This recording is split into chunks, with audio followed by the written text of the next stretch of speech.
हाज़रीन महफ़िल, आज मैं आपके सामने फिर हाजिर हुआ हूँ मधुशाला की श्रृंखला को आगे बढ़ाने का कार्य लेकर। वैसे तो मैंने कुछ रुबाइयाँ पिछले लगभग 2 महीने में आपकी नज़र की हैं, और जो रुबाइयाँ मधुशाला की व्यक्तिगत रूप से मुझे अच्छी लगी,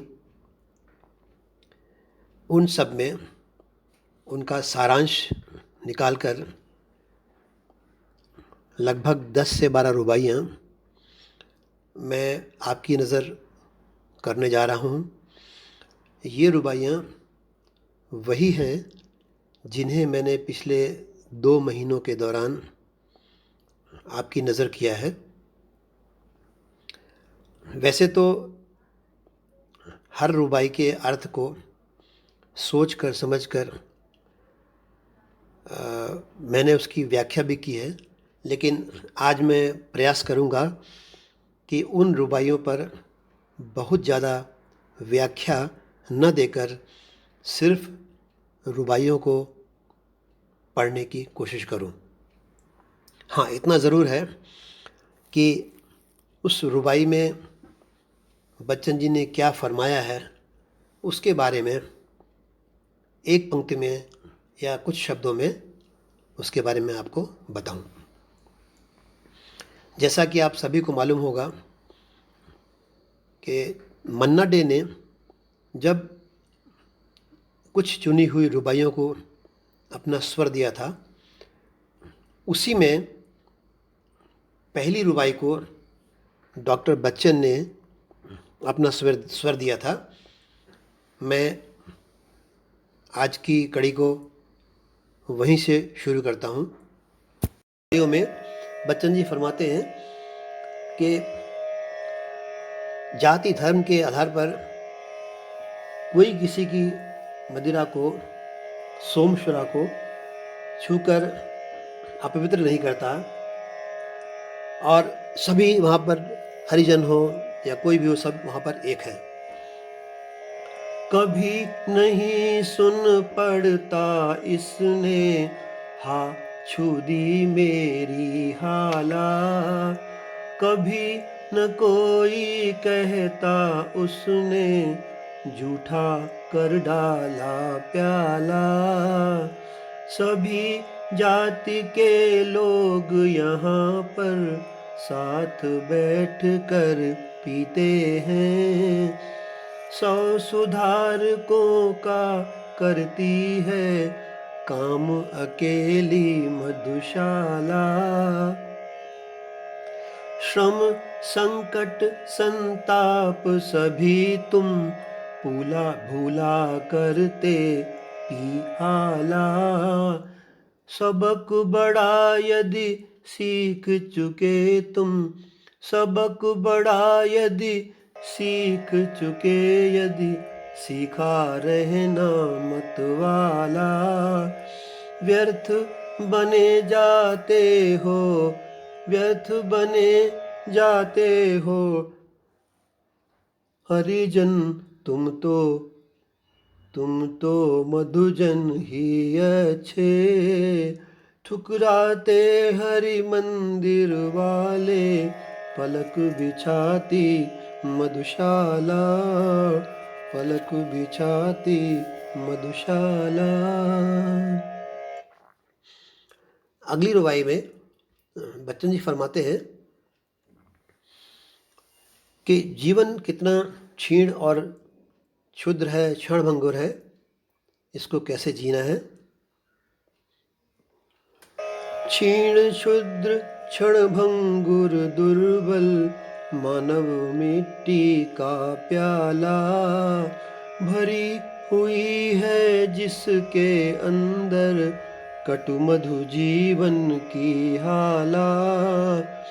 मृत्यु बनी है निर्दय साकी अपने शत शत कर फैला।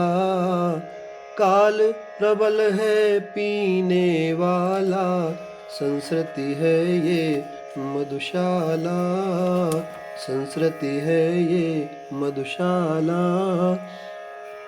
इन अगली दो पंक्तियों में, दो रुबाइयों में बच्चन जी जीवन के अंतिम क्षणों का जो एक्सपीरियंस है, अनुभव है, वो बताते हैं।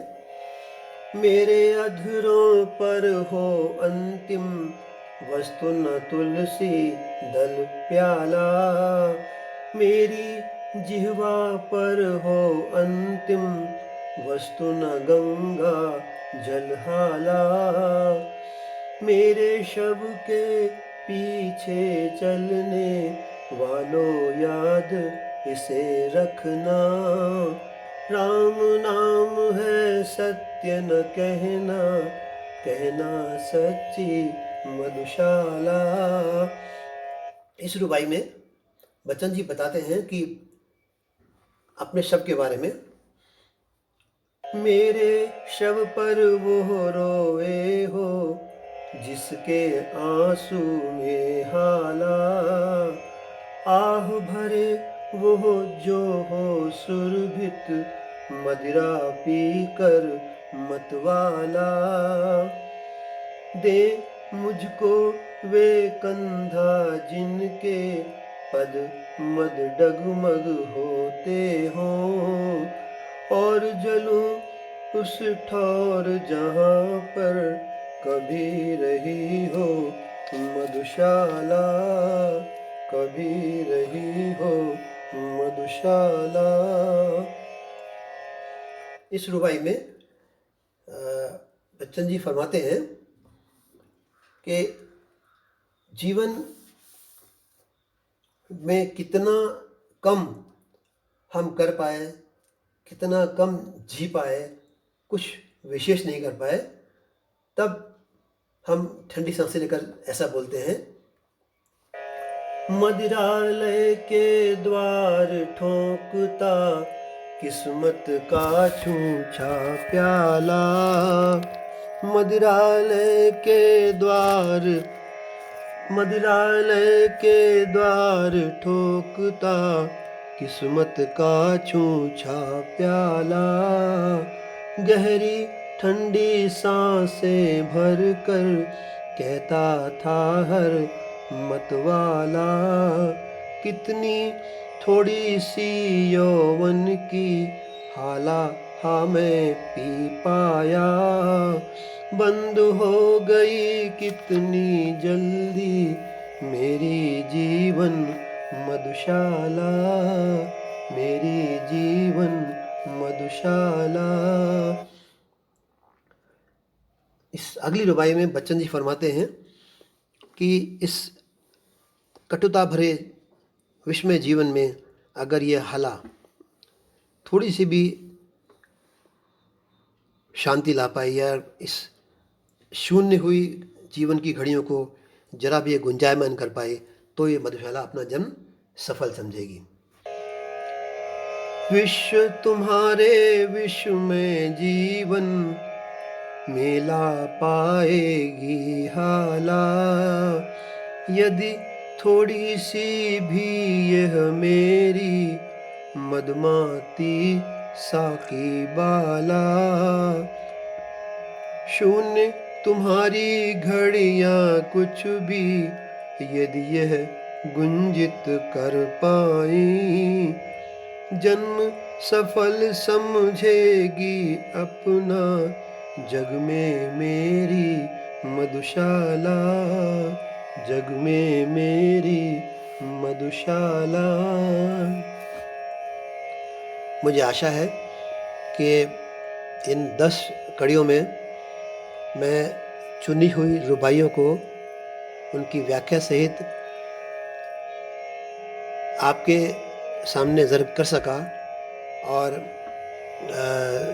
संभवतः आपने इसको पसंद भी किया। आप सभी का हार्दिक धन्यवाद।